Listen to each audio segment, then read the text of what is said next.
Welcome to the new Fantail Cricket store. Let's take a look at the journey over the last 3 months to get us to this point. We signed the lease for this place on just before the end of 2024, and then got the keys at the start of this year. So and we opened on the 16th of March, so really long, was that 2.5 months to get from when we had the keys to opening. And then along with that, we had a really busy January, which I appreciate, thank you, in terms of sales. So really strong January. And then the last couple of months have been really strong sales-wise as well, including the period that we were closed for around a week. So just so much work involved in this place. It's probably about 5 times the amount of work that I expected. But that kind of comes with a property that's built in the 1920s, and there's just so much detail in it. Even the ceiling above me has got so much detail, which is great. It really suits the brand, but you're just up there painting away by hand. The roller doesn't work because there's just so much detail, which is a bit of the story about the rest of the property as well. Like all the walls behind us had to be, some areas filled with concrete and then re-plastered, plaster again, and painted and sanded. Everything has had 3 coats of paint, so we've gone through a lot of paint. A big shout out to Mum, thank you so much for your help over this 3 months. I wouldn't have been able to do it without you. So yeah, great to be open. We've had a lot of positive feedback so far since we opened on the 16th. A lot of customers coming to us, they've already visited our previous St. John's place, and then coming here, they really like the location and what we've done with the property in terms of the setup. They will think it's a really strong improvement on what we had, and a lot of the kind of the brand and what we kind of look for aesthetically really stands out, and is quite a bit different to your standard cricket store, which is kind of what we're getting at. But yeah, really positive, really happy to be open, and looking forward to a slightly quieter period now to give me a little bit of a break and get me back onto making a lot more content for you guys. We still have a lot of customers that bring in bats through those few months that play 12 months a year to get serviced and repaired, and then other people are getting bats fitted, made, and then all of our work this time of year, most of the orders are all just bats over to Canada and the States, which is really positive. And then the main goal, so getting more stores involved in terms of wholesale, and that just involves me making more content to grow the brand, because that's how we've grown it for the last 10 years, from when I was in the workshop way back in 2015 to now. Me, a little bit less time on the tools, which means I need to bring in more staff. So location, I don't know if I actually mentioned that. Location, so our new address is 244 Dominion Road, Mount Eden, Auckland, New Zealand. So that is, if you know where Eden Park is, if you're not from Auckland, you may not. Eden Park is about 600 metres directly to my left. So Eden Park, obviously All Blacks, Black Caps, Aces on the outer oval play there, and then you have a lot of concerts and football and other things going on there. So a really good location, a lot more central than St. John's. Just allows us to access more customers. A lot of our store hours aren't over the weekend. Most of them are during the week, which means you generally have to get to us before, during or after school or work. So being where we are, a lot closer to all the different motorways, gives better access to our customers to come and visit us. So that's enough chat for the time being.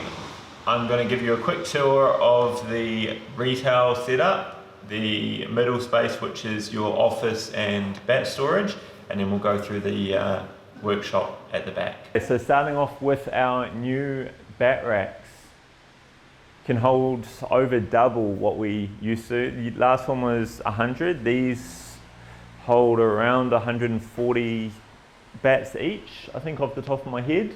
So you've got all the 3 senior shapes, FPS 1, 2, 3, and then they're all divided into their different willow grades. Bottom row, you've got your clefs here, indoor bats, FPS 1 junior, FPS 2 junior, and then the junior cashmere willow, which I still need to hang up.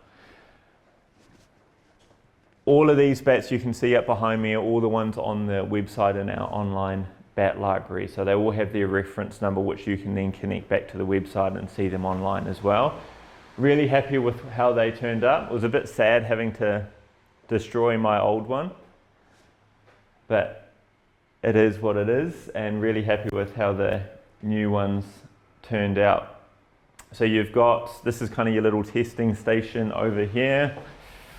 So this is just your general soft goods area. So you've got bags on the other side, bigger bags, so your G1, C4, G2, C4, and G3, and then glove rows, and then batting pads, a lot more area, a lot more stock available for you to come in and try them on without needing me to jump upstairs to get them for you. Then we've got wicket keeping gear, thigh pads, and we're also working on our ball collection, which will be all in this area as well. In this zone we have bags. You've got the G1 bags, the G3, grips, and a few different accessories, tapes just behind.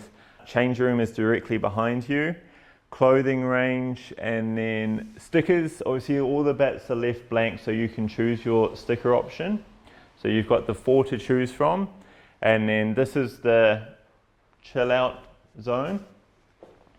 Few books to choose from. They are all cricket and woodwork related though. For the people that don't want to be shadow batting for a couple of hours, this is your spot to chill and take a break.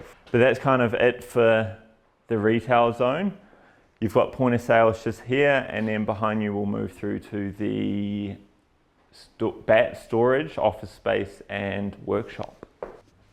So moving into bat storage, office, bats for pickup go here. So if you've got a bat that's been serviced, that's where these go, ready for you to pick up. And then you've got courier parcels ready for pickup as well, go there. These storage racks, we've got some sheets coming to fit them out. The old ones from the old store had a bit too much wear and tear, so we've got new shelving that goes on them to clean it up a little bit too. But yeah, really nice little area.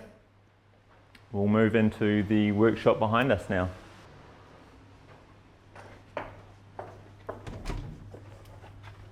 Set up not too far apart from our old one in St. John's, a bit more space, but I've filled it up pretty quickly. I might walk around, it might be a bit better. I'll walk around with the camera to give you a better view. Bats in for work and to be made down the bottom. Those guys all need a new handle in them. A few retro ones up the top there. A few classics from a few players. You got the polisher there. Disc 2. My bench. Got all the glues there if you're wondering what glues we use. Different little jigs going on for the, like for those I use for the toe. That goes in when I need to reshape a handle. Different planes. Sander I use, that's just for the rubber toe guards. My file for the handles, that's for the shoulders of the bat. You got heat gun, various little spatula, and then you've got your spoke shaves, which I use for the handles, heel shaves, draw knives, calipers. Use that to harden the edges, just wax and then you roll that over the edges. You've got another desk there, it's another drying rack for crack repairs and various gluing that needs to be done. Another rack if we're doing handles or doing new bats, they go in there, and then we're moving this around the shop just to make things a little bit easier. You've got your press, obviously, the different various jigs that go in it. You use this one first down the bottom here. That goes in first, 2 presses on that, and then your final press on that guy. Binding machine, that just works via, it's an old sewing machine motor that I put onto an old wood lathe. Just works foot pedal. There we go, and you got the thread on that end. Big workbench. Bats usually that are in progress or finished go here, and then we text the customer when they're ready to come pick up, or they get shipped out wherever the customer is around the world. You've got glues and sandpaper up the top there. This one's for handle drying, so when the bat handles are being glued, you then put them in, grab a wedge and hammer that in place. This is the area where you do your general squaring up of the willow before we start the full pressing. So you've got the thickness of there, and then you've got your jointer. Then moving on, stickers are all in here. So you can see there all your different stickers going on. The various clamps and things, old saws and jigs that I use to do the edges. Knocking in machine is in here. You've got spindle molder, which I'm still working on. I don't currently use it. Old bandsaw, which I use if I'm cutting dowels, if I'm doing rubber toe guards, I cut the sheets on there. Drop saw, obviously just cutting bats to length. Bandsaw, I'll just turn that light on. Bandsaw, that's currently got the handle jig in it. Drum sander 1, which is the main one. Currently working on setting that one up.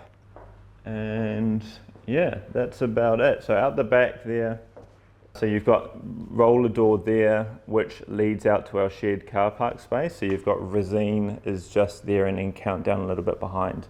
So if you need car parks and you're looking to visit us, the car parking address is 126 Valley Road. So upstairs we have the storage, so all the stock of all the equipment and a bit of overflow of bats, that's all upstairs, along with your kitchen and bathroom. May show you that a little bit later. There's just a little bit more work that needs to be done on there. The priority was getting all downstairs sorted with the retail and workshop space so we can start getting through your orders. Really appreciate all your support over the last, this is our 10th year, so over the last 10 years to get us to this point, from me starting out in my garage. If you look back to 2015, the first couple of videos, to then into the St. John's workshop where we were for about 7 years, and then now here. That's all down to you guys, so I really appreciate the support to get us to this journey, to get us to where we are now, and really looking to push forward and looking forward to a big 2025. Thank you for watching up to this point. I hope you enjoyed it. A little bit of a different video to what we're used to, but a bit more detail, which I hope you enjoyed. Again, thank you for watching, and we'll catch you in the next one.